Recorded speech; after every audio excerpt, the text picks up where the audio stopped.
নমস্কার বন্ধুরা, এক্সপ্লোরার সৈকত অফিসিয়াল চ্যানেলে সকলকে স্বাগতম। বন্ধুরা, কুরুক্ষেত্রের ধর্মযুদ্ধে অর্জুনকে শ্রীমদ্ ভগবদ্ গীতার উপদেশ দান করেছিলেন ভগবান শ্রীকৃষ্ণ। সেই উপদেশগুলি আজকের যুগেও প্রাসঙ্গিক এবং খুবই উপযোগী। শ্রীমদ্ ভগবদ্ গীতার কিছু জ্ঞান যদি আমরা আমাদের নিজেদের জীবনে আত্মসাৎ করে নিতে পারি, তাহলে আমরা আমাদের সমস্ত কষ্ট থেকে মুক্তির পথ খুঁজে পাব। এর ফলে অবসাদমুক্ত জীবনযাপন করতে পারবো আমরা। আজকের ভিডিওতে এমন কয়েকটি উপদেশ সম্পর্কে আপনাদের জানানো হয়েছে যা প্রত্যেক ব্যক্তিকে নিজের জীবনে মেনে চলা উচিত। সংসারের জ্বালায় মানুষ যখন দিশাহারা হয়ে পড়ে, তখন ভগবান শ্রীকৃষ্ণের বলা শ্রীমদ্ ভগবদ্ গীতার উপদেশ শ্রবণ করলে মানসিক শান্তি লাভ করা যায়, জীবনে শান্তি পাওয়া যায়।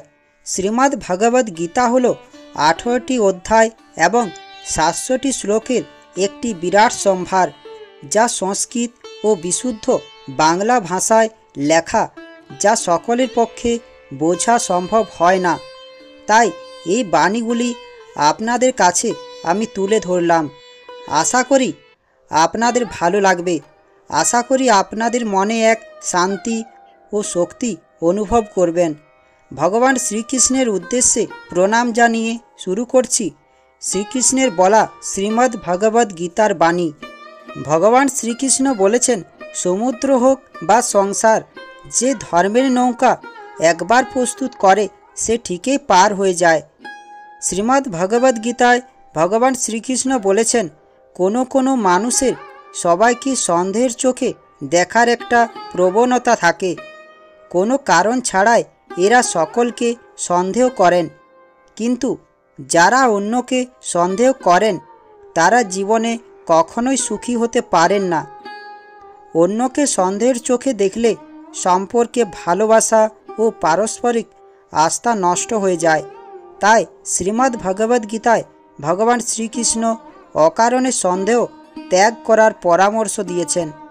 ভগবান শ্রীকৃষ্ণ আরও বলেছেন, ঈশ্বর আপনাকে সব সমস্যা থেকে মুক্ত করতে পারেন। সেই কারণে সব সময় নিজের সমস্ত কাজে ঈশ্বরকে স্মরণ করুন। শ্রীমদ্ ভগবদ্ গীতায় ভগবান শ্রীকৃষ্ণ বলেছেন, যে ব্যক্তি ঈশ্বর চিন্তা করে জীবন কাটান, তিনি মৃত্যুর পর সরাসরি ঈশ্বরের কাছে পৌঁছে যান। তাই সমস্ত কাজে ঈশ্বরকে স্মরণ করুন। লোভ, রাগ ও ঈর্ষা হলো আমাদের সবচেয়ে বড় 3 শত্রু। এই 3 শত্রু আমাদের নরকের দ্বারের দিকে নিয়ে যায়। সেই কারণে লোভ, রাগ ও ঈর্ষা সম্পূর্ণভাবে ত্যাগ করুন।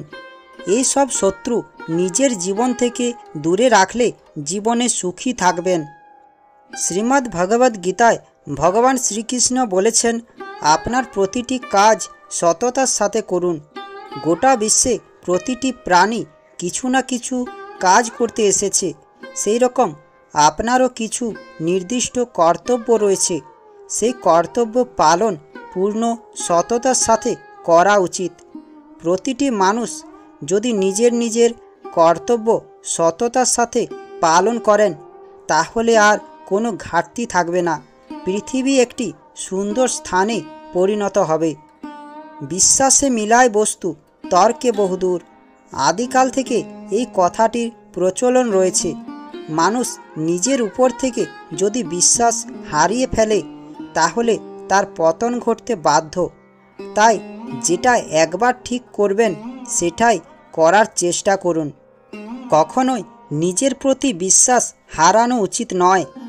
আমি জানি, আমি পারবো, এই কথাটি সব সময় নিজেকে বলুন। দেখবেন নিজের লক্ষ্যে একদিন ঠিক পৌঁছে যাবেন। সমস্ত কিছু সহজ মনে হবে। ভগবান শ্রীকৃষ্ণ বলেছেন, মনকে লাগাম ছাড়া করে ফেলবেন না। মনের কথা শোনা উচিত, কিন্তু তার মানে এই নয় যে মন যা চাইবে তাই করবেন।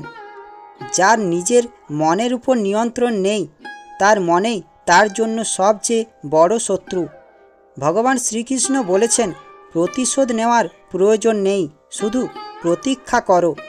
যারা তোমাকে আঘাত দিয়েছে সময় মতো তারা নিজেই ঘূর্ণিপাকে পড়বে। তুমি ভাগ্যবান হলে নিজের চোখেই তাদের পতন দেখতে পাবে। তোমার কর্ম যদি সঠিক হয়, পৃথিবীর সমস্ত মানুষ তোমার বিপক্ষে হলেও জানবে স্বয়ং ভগবান তোমার সঙ্গে সব সময় আছেন। শ্রীমদ্ ভগবদ্ গীতায় ভগবান শ্রীকৃষ্ণ বলেছেন, অতীত এবং ভবিষ্যতের চিন্তা করা কখনোই উচিত নয়, কারণ যা হওয়ার তাই হবে। যা হয় তা সব সময় ভালোর জন্যই হয়। তাই অতীত ও ভবিষ্যতের চিন্তা ছেড়ে বর্তমানে বাঁচতে শেখা উচিত। পরিবর্তনে হলো এই সংসারের নিয়ম। শ্রীমদ্ ভগবদ্ গীতায় শ্রীকৃষ্ণ বলেছেন, এখানে সমস্ত কিছুই পরিবর্তনশীল। তাই সুখ দুঃখ, লাভ ক্ষতি, জয় পরাজয়, মান অপমান ইত্যাদির মধ্যে একটি স্থানে অবস্থিত থেকে জীবনকে উপভোগ করা উচিত। এবং ভগবান শ্রীকৃষ্ণ বলেছেন, নিজেকে সবসময় ঈশ্বরের চরণে নিবেদন করে দাও। ঈশ্বর আমাদের রক্ষা করবেন এবং আমরা দুঃখ, ভয়, চিন্তা, শোক এবং বন্ধন থেকে মুক্ত হতে পারব। এবং যে ব্যক্তি ঈশ্বরকে বিশ্বাস করে না, সে কখনোই সুখী হতে পারে না। নিজের দৃষ্টিকোণ সব সময় শুদ্ধ রাখতে হবে। জ্ঞান ও কর্মকে একরূপে দেখতে হবে। এর ফলে আপনার দৃষ্টিকোণে এক পরিবর্তন আসবে। শ্রীমদ্ ভগবদ্ গীতায় বলা আছে, অশান্ত মনকে শান্ত করার জন্য অভ্যাস ও বৈরাগ্যকে নিজের মনে পাকাপাকিভাবে স্থান দিন। তা না হলে অনিয়ন্ত্রিত মন আমাদের শত্রুতে পরিণত হবে। গীতায় শ্রীকৃষ্ণ বলেছেন, আমরা যে কর্মই করি না কেন তার ফল আমাদেরই ভোগ করতে হয়। তাই কর্ম করার আগে বিচার করা উচিত, তারপর বিচার করে সেই কর্ম করা উচিত। শ্রীমদ্ ভগবদ্ গীতায় ভগবান শ্রীকৃষ্ণ অর্জুনকে বলেছিলেন, আমাদের সকল সমস্যার জন্য আমাদের কখনোই বিশ্বকে দোষ দেওয়া উচিত নয়। এর জন্য সবার আগে আমাদের মন পরিবর্তন করা খুবই জরুরি। মন পরিবর্তন করে আমরা নিমেষের মধ্যেই সমস্ত দুঃখের অবসান ঘটাতে পারি। সেই জন্য নিজের মনকে পরিবর্তন করা অবশ্যই প্রয়োজন, তবেই সমস্ত কিছু পরিবর্তন হবে। শ্রীমদ্ ভগবদ্ গীতায় আরও বলা হয়েছে যে কখনোই রাগ করা উচিত নয়, কিন্তু যখন ধর্ম ও অধর্মের মর্যাদার স্বার্থে কিছু করা হয় তখন ক্রোধ শাস্তিযোগ্য হয়ে ওঠে। কিছু ক্ষেত্রে যখন ধর্ম ও অধর্মের মর্যাদা রক্ষা করা যায় না, তখন সহনশীলতা পাপের সমকক্ষ হয়ে ওঠে। শ্রীমদ্ ভগবদ্ গীতায় লেখা রয়েছে, দুর্বল মানুষরাই শুধু ভাগ্যের উপর ছেড়ে দেন, কিন্তু যারা সত্যিকারের মনের জোরে সব সমস্যার মোকাবিলা করেন তারা নিজের উপরে বিশ্বাস করেন, ভাগ্যের উপরে নয়। তাই সব সময় নিজের উপরে বিশ্বাস রাখুন।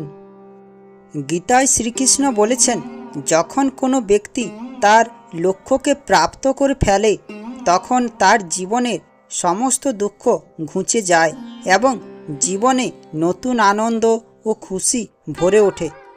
যার কাছে সুখ দুঃখ, মান ও অপমান সবই সমান, সেই একমাত্র সিদ্ধ পুরুষ। দুর্বলরাই কেবল ভাগ্যের দোষারোপ করে আর বীর ভাগ্যকে অর্জন করে। শ্রীমদ্ ভগবদ্ গীতায় ভগবান শ্রীকৃষ্ণ বলেছেন যে কোনো ব্যক্তি যা চায় জীবনে সেটাই হতে পারে যদি সে বিশ্বাসের সাথে সেই বিষয়ের উপর চিন্তা করে। ভগবান শ্রীকৃষ্ণ বলেছেন, যেটা ঘটতে চলেছে সেটা ঘটবেই, আর যা ঘটবে না তা কখনোই ঘটবে না। এই রকম নিশ্চয়তাপূর্ণ মনোভাব যার মধ্যে আছে তাকে দুশ্চিন্তা কখনোই কষ্ট দিতে পারে না।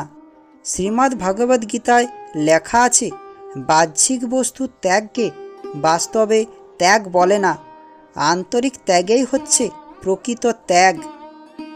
আমাদের কামনা, মমতা, আসক্তি হচ্ছে বন্ধনযুক্ত, কিন্তু সংসার তা নয়। শ্রীমদ্ ভগবদ্ গীতায় ভগবান শ্রীকৃষ্ণ আরও বলেছেন, আত্মার জন্ম নেই, না কখনো মৃত্যু হয়।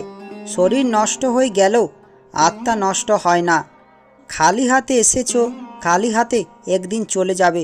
যা কিছু আজ তোমার সেটা অন্য দিন অন্য কারোর ছিল, পরশু সেটা আরও কারো হয়ে যাবে। আজ তুমি যে জিনিস নিজের বলে ভাবছো সেটাই তোমার একদিন দুঃখের কারণ হবে। আশা করি গীতার বাণীগুলি দেখেও শুনে আপনাদের ভালো লাগবে। গীতার বাণীগুলি দেখেও শুনে ভালো লাগলে আমার চ্যানেলটা সাবস্ক্রাইব ও লাইক করার অনুরোধ রইল। গীতার বাণীগুলি সকলের কাছে পৌঁছেও দেওয়ার অনুরোধ রইল। ধন্যবাদ।